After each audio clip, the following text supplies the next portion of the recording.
জলকে কিচেন থেকে সবাইকে স্বাগত। কেমন আছো সবাই? এখন আম কেমন, গরমকাল, চতুর্দিকে শুধু আম আর আম। তো আম দিয়ে তো আমরা নানান রকম করে ঠরে খাই, আমিও বানাচ্ছি। তো আজকে আমি আম দিয়ে একটা মিষ্টি বানাবো। কেমন? এই এখানে আমি যেহেতু এই সাইজের, তো যার জন্য আমি 4টে আম নিয়েছি। না, একটা বড় আম হলে পরে একটাও হতে পারে, বা তুমি দুটোও নিতে পারো, কতটা বানাবে তার উপরে নির্ভর করবে। তো আমি এরকম 4টে আম নিয়েছি। এখন এই আমটাকে ভালো করে ধুয়ে এটাকে মিক্সিতে দিয়ে এর পাল্পটা বের করে নেব। নিয়ে তার মধ্যে আমি নারকোল, মানে ফ্রেশ নারকোল হলে তো খুবই ভালো হয়। আমি এখানে মানে ডেসিকেটেড কোকোনাট দিয়ে করব। ওটা আমার ঘরে রয়েছে, ওটা দিয়ে আমি করব। তো সেগুলো আমি পরে দেখাচ্ছি। এখন এটাকে পরিষ্কার করে আমি মিক্সিতে তোমার গিয়ে জুসটা বের করে নিই, ঠিক আছে? এবার আমি দেখো আমের পাল্পটা আমি ব্লেন্ড করে নিয়েছি। কেমন?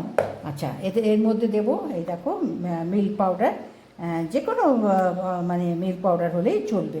তো এটা আমি নিয়েছি, আমি এটা সবসময় এইটাই নিয়ে আসি, এই যে তোমার ডেয়ারি এভরিডে, এভরিডে এইটা নিয়ে আসি।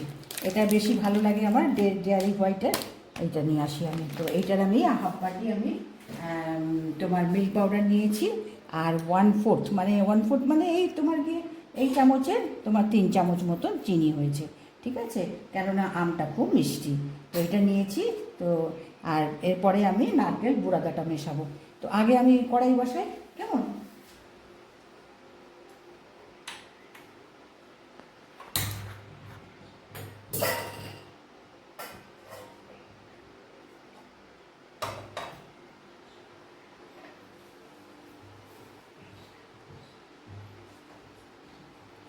এবার এখানে আমি গ্যাসটা বসিয়ে দিয়েছি, এই কড়াইটা বসিয়ে দিয়েছি গ্যাসে।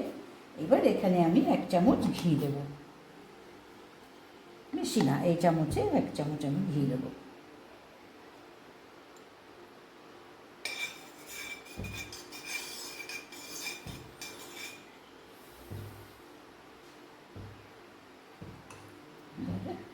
এখানে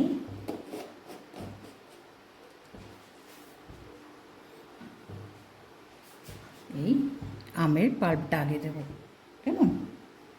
আচ্ছা, গ্যাসটা একটু, ঘিটা গলে গেছে, গ্যাসটা আমি একটু কমিয়ে দিই।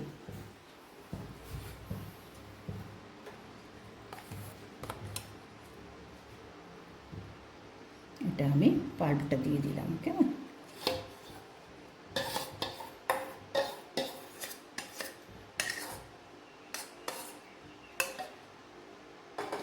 এর মধ্যে এই মিল্ক পাউডারটাও মিশিয়ে দেবো। সব এগুলো তোমার দিয়ে এর সঙ্গে জাল হবে। কেমন? আর এই চিনিটা, যদি এর থেকেও যদি কম মিষ্টি পছন্দ করো তো তোমার 2 চামচ দিলে, আম যেরকম মিষ্টি হবে সেই আন্দাজে মিষ্টিটা দিতে হবে, ঠিক আছে?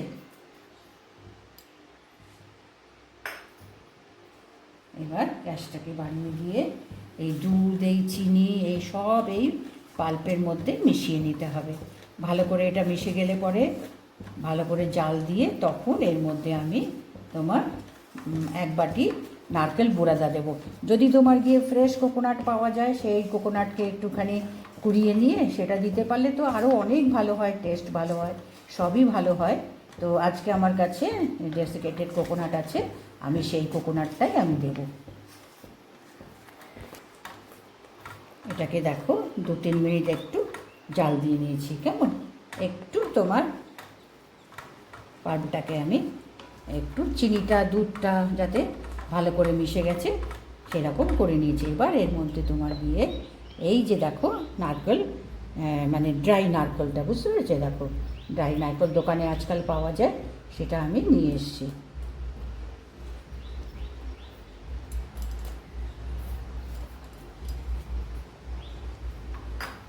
এবার এর মধ্যে একটু এলাচ গুঁড়ো দেবো। কালারের দেখো কোনো প্রয়োজনই নেই, এই আমের জুসের কালারটাতেই দেখো পাকা আমের যে কালার সেই কালারটা সুন্দর এসে গেছে, কেমন? দেখো, এবার এর মধ্যে আমি একটু, আমার কাছে সেই পাউডার এলাচ আছে, সেই এলাচটা আমি এর মধ্যে একটু দিলাম। আর এখানে একটু ম্যাঙ্গো রাইপ, দেখো এই যে এই এসেন্সটা আমার কাছে আছে, এই ম্যাঙ্গো রাইপে 2 ফোঁটা এসেন্স দেবো। এটা একটু ভালো গন্ধ হওয়ার জন্য।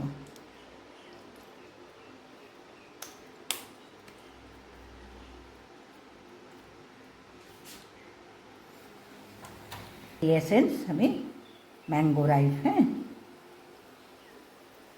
এটা 2 ড্রপ দেবো, একটা ভালো গন্ধ আসার জন্য, কেমন?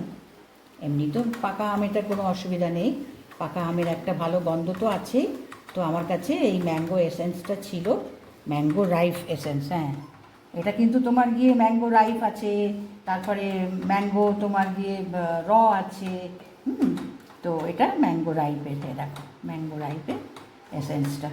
এবার এটাকে তোমার গিয়ে মিডিয়ামে করে করে এইটাকে একদম শুকিয়ে নিতে হবে। তো এটাকে আমি শুকিয়ে নিই।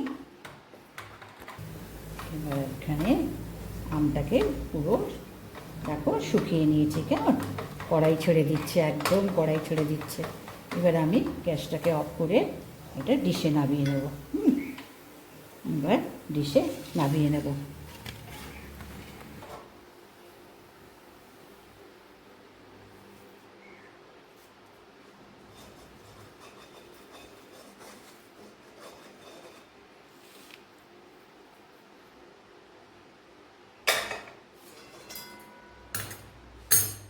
এবার এটা একটু ঠান্ডা হতে দিতে হবে, কেমন? তা নাহলে তো এখন ধরে তো তোমার গিয়ে এটাকে লাড্ডু বানানো যাবে না। একটু ঠান্ডা করে নিয়ে তারপরে এটাকে গোল গোল, যেমন তুমি ছোট বড় করবে সেরকম শেপটা করে নেবো। একটু, হ্যাঁ, বরফিও করতে পারো না, আজকে ইয়ে লাগাবো, বরফিটা অন্য সময় করব। এখানে তোমার গিয়ে আমের ইয়ে তো, এর গায়ে একটু বুড়াদা দেবো, দিয়ে এটা গোল গোল লাড্ডু টাইপের করবো। তো একটু ঠান্ডা হয়ে নিই, যখন আমি হাতে ধরতে পারবো তখন আমি করছি, কেমন? ঠান্ডা হোক এটা। এবার দেখো ঠান্ডা হয়ে গেছে, কেমন? দেখো হাতে ধরা যাবে। আচ্ছা, এখানে আমি এই স্পুনটা নিয়েছি, এই স্পুনটা নিয়ে তোমার গিয়ে একটা মোটামুটি মাপ মতন হবে আর কি, বুঝতে পেরেছো? সেই জন্য যদি হাতে তোমার গিয়ে মানে নিজের সাইজ মতন যদি করা যেতে পারে তো খুবই ভালো হয়। তো আমি এটা তাহলে সবগুলো একই সাইজের হবে, সেই জন্য আমি এই স্পুনটার একটা মাপ নিয়ে নিলাম। হ্যাঁ, এগুলো কি তোমার ঘরে খাওয়ার জন্য লাড্ডু বেশি বড়ও যেমন ভালো লাগে না, আবার ছোটও ভালো লাগে না, সেই জন্য একটা মাপ মতন নিতে হবে। তো এবার এটাকে তোমার এই নারকোল এই ডাস্টের মধ্যে গুঁড়িয়ে, এই নারকোল ডাস্টের মধ্যে নিয়ে এই গাগুলো এরকম একটু ঝেড়ে দিয়ে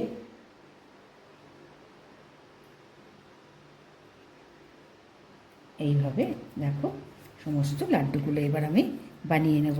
তো এটা আমি এরকম করে সবগুলো বানিয়ে নিয়ে তারপরে আমি ডিশটা পুরো দেখাচ্ছি, ঠিক আছে? এবার দেখো আমি এই লাড্ডুগুলো এইভাবে আমি বানিয়ে নিয়েছি, কেমন? এটা তোমার বাইরে 2 দিন রেখে খাওয়া যেতে পারে, কোনো অসুবিধা হবে না। আর যদি বেশি করো তো ফ্রিজে রেখে 1 সপ্তাহ ভালো মতন খাওয়া যেতে পারে। আর আমের সময় পাকা আম দিয়ে বানানো একটা তোমার গিয়ে খাওয়ার পরে এরপরে ভালো তোমার গিয়ে এটা খেতে খুবই ভালো লাগে, আর টেস্টিও হয়, খুব ভালো খেতে লাগে।